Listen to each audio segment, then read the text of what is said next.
Welcome to Capital Views. I'm Tim Bradner. Representative Mark Neuman is here from Big Lake. Hi, Mark, Tim. welcome to Capital Views.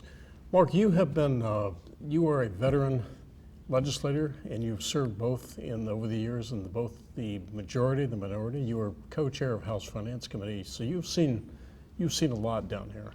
Yeah. But I wanted to ask you what your constituents in the Mat-Su, how they're dealing with things right now, what they expect out of the session, and sort of how the economy up there is doing. Well, that is their major concern, Tim, is the economy. And, right now we're getting driven with a lot of crime. People are afraid to just be in their own homes anymore. And I think that has a direct influence, connected to our economy up there. A lot of unemployment. You get out of Wasilla, even out of Anchorage, we have 34,000 residents commute every day to Anchorage just so they can have a job and have an economy here in Alaska. But just safety in their homes, more Alaska State Troopers. The permanent fund dividend is going to be a big issue. I think that's a big part of our economy. That's $1 billion more in our economy when there's a full PFD, and they certainly have an interest to have a full PFD. And have we made any progress in dealing with public safety issues? I mean, Yeah. we toughened up SB 91 last year. Yeah, we have. One of the things about Senate Bill 91, when I was the finance chair, I just told Department of Law that until we were able to get treatment for people that were still in jail awaiting sentencing, before court, which is 40% of the 6,000 people in jail, they weren't available for treatment. And that's the biggest deal that we have going on up there. 92% of all the crimes going through the courthouse in Palmer now are drug-related, and that can only be resolved with treatment. And it's not for everybody, but it'll get there. I think it'll help. So we did require mandatory treatment for even pre-sentencing for voluntary treatment, have that available. So I think that'll help. There was maybe one of the things that came out of that bill that was okay. But it still scared people, and they still have those thoughts that it's still out there. And now they're dealing with all the crimes, the backlog of the people that now makes things illegal again. So there was a double-edged sword, but I think it's deserved. I mean, if you're a crook, you should be in jail and you should be paying your dues. I think maybe the judiciary system could help us a little bit more on that side too, though. Are there treatment facilities available now? Well, they're just starting to, Tim. There was some money available through some grant money when I was the finance chair that the House and the Senate agreed to put out towards treatment, and that kind of got it kick-started. And of course, there's more money coming in from the federal government that way too. But yeah, there's more, but it's just a matter of getting it out there. And it's ironic, Tim. We have money available for treatment because there's so much government in the way that those organizations don't even go for those grants. So I don't know what to tell you about that. Really? Why is that? Just all the government paperwork that you have to have every time you try and spend a dollar, I guess, out of the government. And government accountability, their operating costs run up over 60%. Really? And just doing paperwork, government paperwork instead of getting that money on the street. Yeah.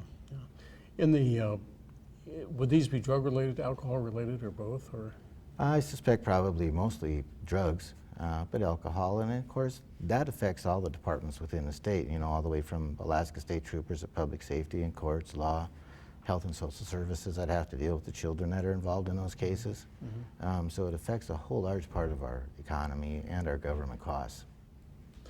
Mark, I know in the past you've been interested in vocational education, and you helped get a bill through the legislature several years ago to create a tax credit for private businesses. And Right. have you followed that issue? Yeah, absolutely. Yeah, that was the vocational education tax credit, and actually it's one of the most successful programs now in the Alaska State Legislature. I believe over $17 million a year is going out of that from private industry right to vocational education, and it's looked at as one of the most successful programs for that. And Tim, that's the whole key to, I think, this drug and crime and stuff too. I mean, if people would much rather have a job, they would just much rather have a job, and a lot of these people are just hard-working folks. They try and get up. They're working hard all day. They're working 2 or 3 jobs. they're wore out, and sometimes the stresses of the economy and life, they turn to drugs and alcohol.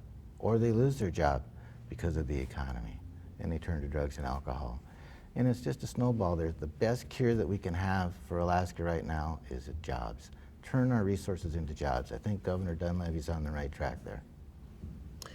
One of the things that have been most important in rural areas is the regional training center, which your bill helped create because you had mining companies and aviation companies that were able to make contributions to local training facilities, and they're turning out people who, for jobs who are there in those places. Right, and then we also did a change. We made a change in the amount of the federal unemployment workers' compensation tax. We were able to increase that from 1 to 1.5% out of that fund because of the rate of return that they're getting on that, which was substantial amount of tens of millions more dollars into vocational education programs that's divided into regionally different areas in the state that teach vocational education. Yeah, is this the TVEP program? Yeah, TVEP. And that has to be reauthorized this year, as I understand. Correct.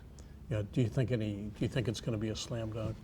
Well, you would think it would be a slam dunk, but whenever there's a dollar available, there's going to be a fight for everybody who wants it, and that's the problem with funds like this, is they just dilute to the point where they're not successful for any of the schools, and so they need to work along with the school systems where they're needed the most in the programs that are most successful, instead of putting money into programs that are not successful and they're not proven that they're having a good output, But the amazing thing with this is just the regional diversity of this. I mean, all parts of the state have training facilities that benefit from this. They do. They do. Again, but there's nothing like private industry to help train them, and they're more than willing to help train Alaskans to go out there and do those works.